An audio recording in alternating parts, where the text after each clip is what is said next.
Crowfoot.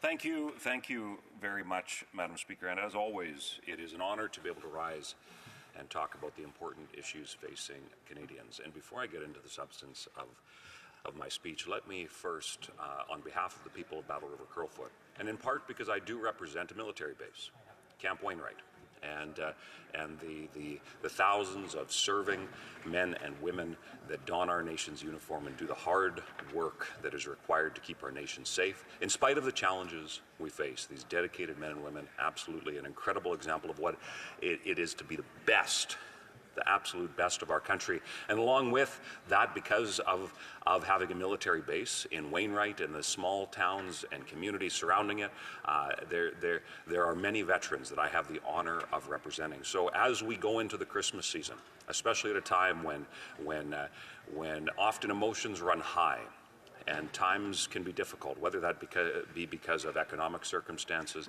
emotional, those who have faced loss. Madam Speaker, let me start by simply saying thank you to the men and women who have and who are currently serving our nation. You truly, to all those veterans and servicemen and women, you are the best of what our country is. So thank you, thank you. And Madam Speaker, we're here talking about an interesting subject, and it actually reminds me back to some of the early months of when I was first elected, and hearing from a veteran. His name is Tom, and where he was sharing with me a bit of his story. He had reached out to my office. I was newly elected MP. It was before COVID, which seems like a long time ago.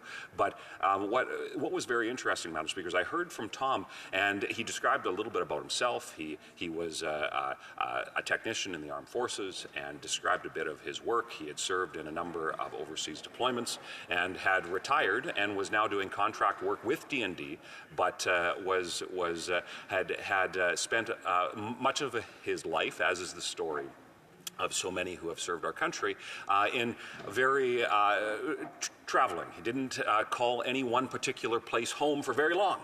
And as a result, he had just settled down in a small town in rural Alberta, of course, the greatest place on the planet, and had after getting settled there, bought his first house, and or I believe it was his first house, if memory serves correctly. Very proud of that, and had found love and got married. But it was much to his surprise, when wanting to make sure that his wife was taken care of, and updating the pension documents and everything associated with paperwork, that he learned about this clause that would eliminate the ability for his spouse, because then, and I believe if memory serves correct, at that point in time he was just over the age of 60, so had just fallen out of that qualification range, and now was having to make difficult decisions in terms of long-term planning for his family because of the implications of this. And I know at the time he expressed his, and I remember very specifically just the grace to which the request was made. He explained that he wants to see that this is fixed so that others don't have to go through what he went through. And what I would highlight, Madam Speaker, is that while this was a part of, I believe, 2 or 3 consecutive Minister of Veterans Affairs mandates, and there were some proposed changes, but they were clarifying changes that didn't actually fix the substance of the issue, just clarified some of the rules around marriage versus common law in the superannuation acts affected. This is still a concern that many veterans have to face, and especially at a time, and we deal with this on other public policy issues, things like the CPP, OAS, and other seniors benefits. At the time when many of these things were brought into effect, the average life expectancy of Canadians was significantly lower than it is today. And as a result, the calculations associated with these programs and whatnot, when life expectancy generally was much lower, and thankfully because of advancements in health and whatnot, we see that the average life expectancy now of both men and women in Canada is pushing 80. I believe for women it's a little bit above 80, and that's good news for Canadians, but it also has changed the way that many of these things are calculated calculated that the context to which that happens has in fact changed. So to have some of these discussions, and the fact that in 1901, I believe, was when this policy was brought forward, circumstances were very different in terms of what an average Canadian's family life would look like. And you couple all of those things together, and now we have individuals that are simply falling through the cracks. And let me highlight how important it is that we honor and respect our veterans, because they are putting their lives on hold. And it's not that they get into the military. I don't know that I've ever heard of a military serviceman or woman who gets into the military, wants to serve for the pay. They get into it because they want to serve our country. They want to ensure that they are doing what's best for our country, and for those who make a career out of it. And just to highlight, I'm proud to serve in a caucus with a number of veterans, and to hear their perspectives, and the member from Moose Jaw, Lake Centre Lanigan, having spent some time, and I think he doesn't boast enough about his time specifically with the Snowbirds and the pride of the Air Force that is. But we have these incredible men and women put their life on hold, and it's not for financial gain, but the sacred obligation that government has to ensure that they are taken care of. And when it comes to what is really a technical issue, to ensure that those family members are able to have the peace and security to as life can be unpredictable, and I know this very, very well from some of the things that happened in my own life this fall. We need to ensure that there is that predictability at a time when these men and women face circumstances that so often are, by nature of their service, unpredictable, and the consequences that go along with that. And I would just highlight, it's I believe, incumbent upon all of us, and it was actually a gentleman by the name of John, lives in Camrose, the only city that I represent, a small city, about 18,000 people, and where my main constituency office is. And I remember John, a veteran, very outspoken, very stereotypical in terms of the type of demeanor that you would expect from a military man, and had very, very strong opinions, and was not afraid to share them with me. And I knocked on his door in the 2019 election, again in the 2021 election, had great conversations, and he pointed this out to me. And I highlight it again today in the House of Commons, that the irony that an MP qualifies for a pension after 6 years, but that's certainly not what is afforded to our veterans and the service of them putting their lives on the line for our country. And I think that it highlights how quite often there is a disconnect between how we approach the thinking of what public service is, and to ensure that we do everything we can to ensure that our men and women who put their lives on the line are in fact given the dignity and respect that they have. And just to highlight how difficult it is for all Canadians, specifically those who are on fixed incomes, like those who are pensioners. And the fact that you have a pension that may increase by 2 or 3%, sometimes less, sometimes, if you're fortunate, a little bit more than that, but yet your costs are significantly more than that. And I know I'd asked the Parliamentary Secretary earlier about if he could explain to Canadians how celebrating that the rate of inflation coming down doesn't actually mean cost savings. And I think that that's something that's important to highlight.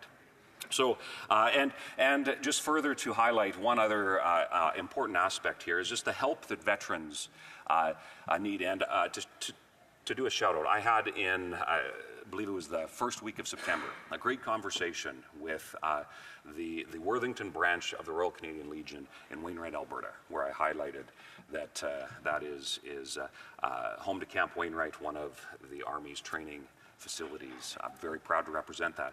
And just a great conversation with the President of the Legion and other representatives, including some veterans who shared practical steps that the government could take.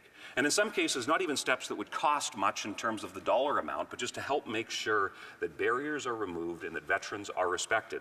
And something that was interesting that I will put on the record here, just as I wrap up my speech, Madam Speaker, is to make sure that when a veteran calls needing help, that it's a veteran that answers the phone.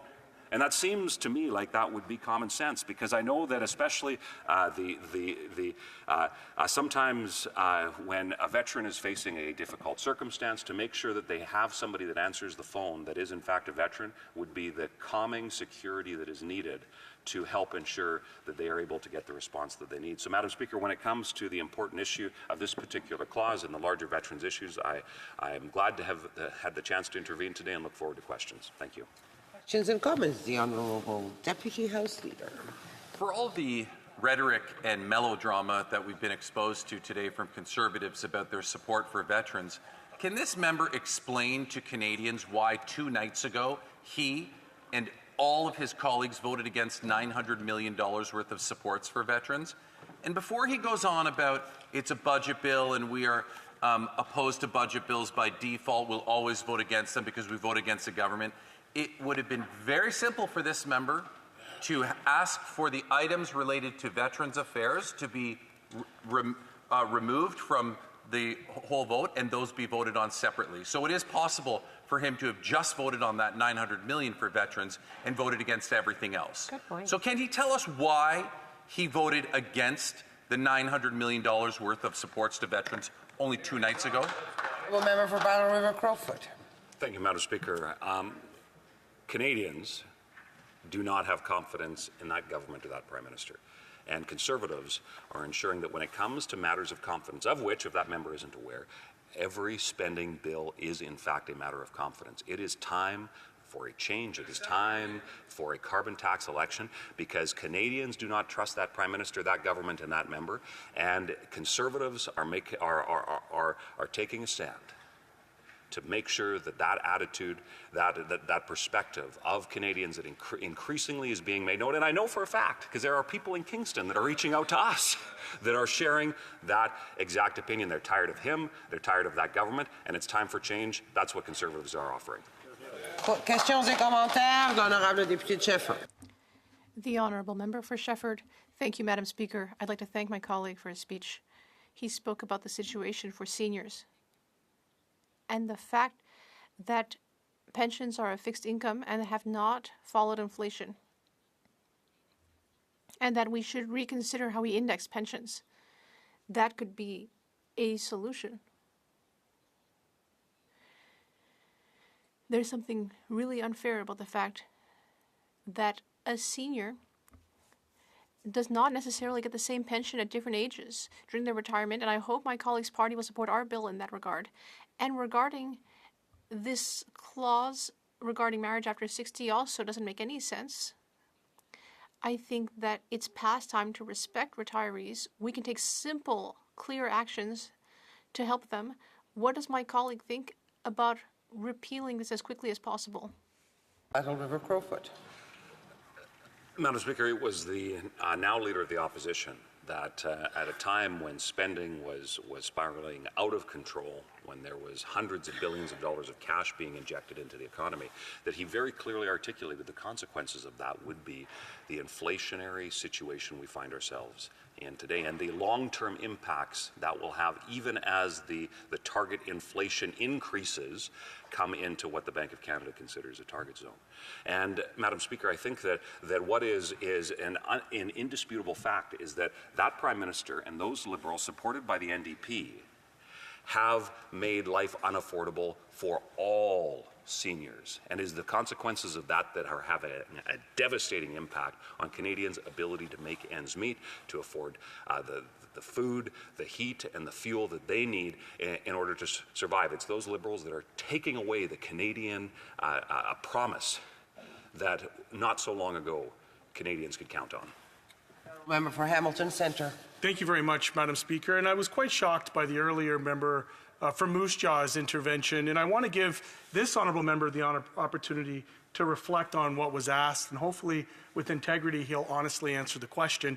Would he not agree that between 2006 and 2012, that when the government rejected more than 20,000 applications to veterans' funeral and burial expenses, more than 2/3 of all requests, forcing veterans to file a costly $34 million lawsuit, class action lawsuit, that took them 6 years to get the benefits that they owed, would he not just rise and acknowledge that that was inappropriate and certainly not supportive of veterans in their most dire time of need?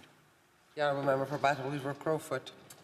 Thank you very much, Madam Speaker. And I know I am proud to represent, like I mentioned before, Camp Wainwright and many active servicemen and women and many, many veterans, and have conversations. In fact, it was on Remembrance Day that I stopped by the Drumheller Legion, had some great conversations. And veterans want us to make sure that we are removing the barriers that exist currently, especially the bureaucratic barriers that exist to ensuring that they get the benefits that they deserve. But just in my final words, Madam Speaker, I would simply say, in case I don't have an opportunity to rise again, very Merry Christmas to you and everyone in this place. Very Merry Christmas. And because we're talking about veterans, a very Merry Christmas to our past and present serving men and women in uniform. Merry Christmas.